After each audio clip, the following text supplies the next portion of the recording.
एक नई वीडियो के साथ आज मैं फिर हाजिर हूं, आपका होस्ट और दोस्त विक्रांत जोशी। आपका स्वागत करता हूं मैं रिव्यू मास्टर में, जिसमें हम लेके आते हैं दिन भर की स्पेस और डिफेंस न्यूज की टॉप खबरें। यदि आपने इस चैनल को सब्सक्राइब नहीं किया हुआ है तो अभी कर लीजिए और बेल आइकन को भी दबा दीजिए। और यदि आप मुझे ट्विटर पर फॉलो करना चाहते हैं तो लिंक डिस्क्रिप्शन में मिल जाएगा और स्क्रीन पर भी मिल जाएगा। अपनी सबसे पहली खबर की बात करेंगे तो वो असॉल्ट राइफल्स की तरफ से आ रही है। हमने ये खबरों में सुना हुआ था कि फास्ट ट्रैक प्रोसीजर के थ्रू हमें 72,000 राइफल्स, असॉल्ट राइफल्स जो कि फास्ट ट्रैक प्रोसीजर के थ्रू खरीदे जा रहे थे वो अमेरिका से प्राप्त होने वाले थे, सिक्सॉर्ड के द्वारा प्राप्त होने वाले थे। और इन जो राइफल का जो मॉडल था वो 716 थी और 72,000 राइफलों में से दिसंबर में कुछ 10,000 राइफलें आ गई थी। इसके अलावा रेगुलर डिलीवरी इनकी चल रही है। तो अब ये खबर निकलकर सामने आ रही है कि 72,000 और राइफलों का ऑर्डर दिया जाएगा। गवर्नमेंट सोर्सेज का यह कहना है कि जब इस प्रकार की जो पूरी राइफलें जो ऑर्डर दी हुई हैं वो हमें प्राप्त हो जाएंगी तो फिर से 72,000 और राइफलों का ऑर्डर दिया जाएगा। तो ये साफ चीज दर्शाता है कि हमें ये राइफल पसंद है और जिनका इस्तेमाल है वो बहुत अच्छा हो रहा है और इससे जो भारतीय आर्मी है वो खुश है, इसलिए इन राइफलों को और ज्यादा संख्या में खरीदा जा रहा है। एक्चुअल में ये इमरजेंसी परचेज के तहत खरीदा जा रहा है, जो कि पावर हमारे सेना अध्यक्षों को दी गई है और ये लगभग 500 करोड़ रुपए की हुई है, जो कि पहले लगभग 300 करोड़ रुपए की हुआ करती थी। तो इसी के तहत इस वॉर सिनारियो में, इस युद्ध के माहौल में जो इमरजेंसी पावर का इस्तेमाल करके हमारी थल सेना इस प्रकार की जो राइफल्स हैं उनका और ज्यादा ऑर्डर देने वाली है, जो कि एक अच्छी घटना मानी जा सकती है। क्योंकि हमने देखा है कि काल्सनिकोव की जो AK-203 भारत में ही बननी है, रशिया और भारतीय कंपनी ऑर्डिनेंस फैक्ट्री बोर्ड के जॉइंट वेंचर से बननी है अमेठी में। उसका भी कोई निर्णय निकलकर सामने नहीं आ पाया है। जॉइंट वेंचर तो बन गया है पर इसके प्राइसिंग पे अभी भी मामला फंसा हुआ है और ये कहा जा रहा है कि अक्टूबर तक ही यह मामला सॉल्व होने वाला है और उसके बाद ही इसका मैन्युफैक्चरिंग होगा और 2-3 महीने के बाद ही डिलीवरी स्टार्ट हो पाएगी। तो इतने समय तक हमारे जो जवान हैं, जो फ्रंट लाइन वॉरियर्स हैं, उनको ऐसी राइफल चाहिए जो कि इंसास को रिप्लेस कर सके। और यह माना गया है कि लगभग 2.5 लाख जो राइफल्स होंगी वो इंपोर्टेड होंगी, जिसमें से 72,000 आ चुकी हैं, 72,000 और ऑर्डर दी जाएंगी। और इसके अलावा जो बची हुई राइफलें होंगी, लगभग तो कुल मिला के हमें 6.5 से 7 लाख राइफलों की आवश्यकता थी। तो इनमें जो बची हुई राइफलें होंगी तब वो AK-203 का इस्तेमाल किया जाएगा। राइफलों की बात ही करें तो 2 और राइफलें भारत में बनने वाली हैं और ये इजरायली वेपन इंडस्ट्री और भारत के सहयोग से एक JV बनाया गया था, जॉइंट वेंचर बनाया गया था, जो कि मध्य प्रदेश में बनाया गया था और इसका नाम है PRL।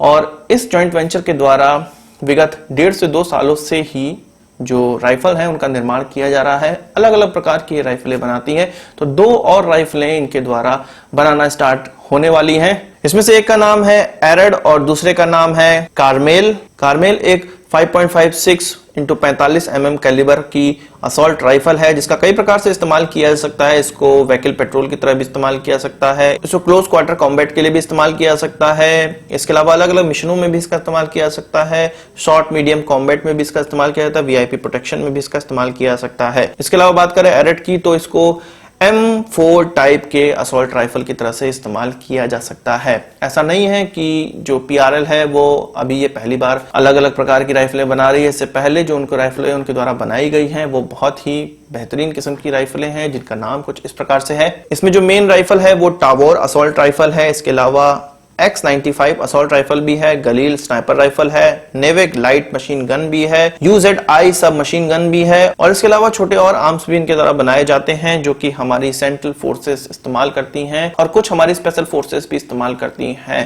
तो राइफलों की 2 किस्में और ज्यादा भारत में बनाना स्टार्ट की जाने वाली है, जो कि मेक इन इंडिया के तहत की जा रही हैं।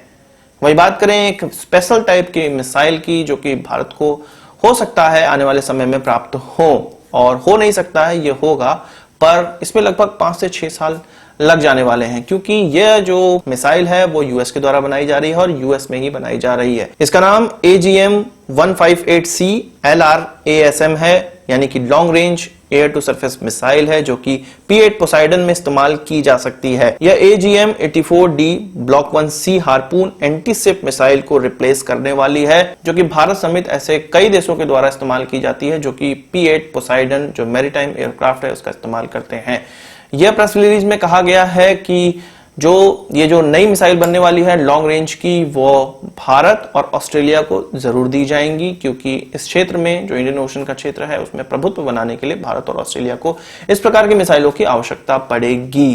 तो जो अमेरिका का प्लान है वो 2026 तक का प्लान है कि इसको एक्टिवेट कर दिया जाएगा, क्योंकि इसका जो इंटीग्रेशन है वो उनकी P8 जो उनके द्वारा P8 पोसाइडन इस्तेमाल किया जाता है उसमें किया जाने लगा है, और 2026 तक ये कहा जा रहा है कि ये कंप्लीट हो जाएगा। इसके बाद ही ये भारत को ऑफर होगा और तब भारत आएगा, तो भारत इसका इस्तेमाल करना स्टार्ट कर देगा। इसकी जो मारक क्षमता कही जा रही है वो 450 किलोमीटर कही जा रही है, 450 किलोमीटर से 1000 किलोमीटर तक, और ये सब सोनिक स्पीड पर काम करती है। तो सब सोनिक स्पीड पर काम करने वाली ये मिसाइल इतनी घातक क्यों है, इसके बारे में थोड़ा सा हम लोग जान लेते हैं। इसमें सोफिस्टिकेटेड ऑटोनोमस टारगेटिंग कैपेबिलिटी है, इसके अलावा मिड कोर्स गाइडेंस है, लो एल्टीट्यूड प्रोफाइल है इसकी, और ऑब्स्टिकल अवॉइडेंस एल्गोरिदम है, और इसकी सबसे बड़ी खूबी है कि यह स्टिल्थ क्रूज मिसाइल है, जो कि इसको सबसोनिक स्पीड पर होने के बावजूद ऐसा क्वालिटी देती है कि इसका डिटेक्शन नहीं किया जा सकता है। इस मिसाइल के द्वारा कई शिप्स के समूह में से किसी एक शिप्स को निशाना बनाया जा सकता है। इसकी एडवांस टेक्नोलॉजी की मदद से इसका इंटेलिजेंस, सर्विलांस और रिकॉनेसेंस प्लेटफॉर्म की जो डिपेंडेंसी है वो बिल्कुल खत्म हो चुकी है, जो कि इसको इलेक्ट्रॉनिक वॉरफेयर एनवायरमेंट में एक अच्छी मिसाइल बनाती है, क्योंकि ये इंडिपेंडेंट है, ये इंडिपेंडेंटली किसी टारगेट को नष्ट कर सकती है। इसके अलावा कुछ खबरों में यह भी निकल कर आया है कि DRDO अब रोल्स रॉयस के साथ संयोग करेगा, जॉइंट वेंचर बनाएगा और 110 किलो न्यूटन की थ्रस्ट डेवलप करने वाला इंजन बनाने वाला है। इस पर बहुत पहले से काम किया जा रहा है, कावेरी नाम से हम लोग इसको जानते हैं, पर अभी तक हमें सक्सेस हासिल नहीं हुई है। तो रोल्स रॉयस के साथ DRDO हाथ मिलाने वाला है। इसके अलावा इस जो जॉइंट वेंचर में, इस प्रोजेक्ट में जो और कंपनियां हैं वो मिश्र धातु काम कर सकती है। इसके अलावा भारत फोर्ज भी इसमें काम कर सकती है, अग्रणी भूमिका निभा सकती है। और DRDO और रोल्स रॉयस के बारे में तो हम लोग जानते ही हैं। रोल्स रॉयस ने यह कहा है कि यूरोजेट EG-200 जो कि यूरोफाइटर टाइपून में इस्तेमाल किया जाता है, उसके कोर का इस्तेमाल इसमें नहीं किया जाएगा, पर उससे बेहतर कोर का इस्तेमाल किया जाएगा, क्योंकि उसको यूरोफाइटर टाइपून के लिए ही डेवलप किया गया है। इसलिए उसका इंडस्ट्रियल प्रोडक्शन का जो राइट्स है वो भारत को नहीं मिल पाएगा। तो इसलिए एक नए कोर का डेवलपमेंट किया जाएगा जिसका प्रोडक्शन राइट भारत के पास हो, और तब जाके इस इंजन को आगे प्रोड्यूस किया जाएगा। तो एक अच्छी खबर इसको माना जा सकता है, पर तब तक इसको हम गंभीरता से नहीं ले सकते हैं जब तक कोई जॉइंट वेंचर बन ना जाए, इस प्रोजेक्ट पे काम स्टार्ट हो ना जाए, क्योंकि 20 साल से हम लोग ये सुनते ही आ रहे हैं कि इसके साथ संयोग होगा, यूएस के साथ संयोग होगा, फ्रांस की कंपनी सैफरन के साथ संयोग होगा, और सारे इस प्रकार के जो जॉइंट वेंचर हैं वो विफल ही होते रहे हैं, और आज तक हम लोग कावेरी डेवलप नहीं कर पाए हैं। तो देखना यह है कि ये कब कंप्लीट होता है। अभी हम लोग को इसको बहुत ज्यादा सीरियसली नहीं लेना चाहिए। तो आज की इस वीडियो के लिए बस इतना ही। आशा करता हूँ वीडियो पसंद आया होगा, आप इसको एक बड़ा थम्स अप जरूर देंगे। इस वीडियो से कोई सवाल सुझाव हो कमेंट बॉक्स में जरूर लाइएगा, और यदि आपने हमारा चैनल तो सब्सक्राइब नहीं किया उसे भी कर लीजिए, क्योंकि हम इस प्रकार की वीडियो लाते रहते हैं। नमस्कार, थैंक यू, जय हिंद।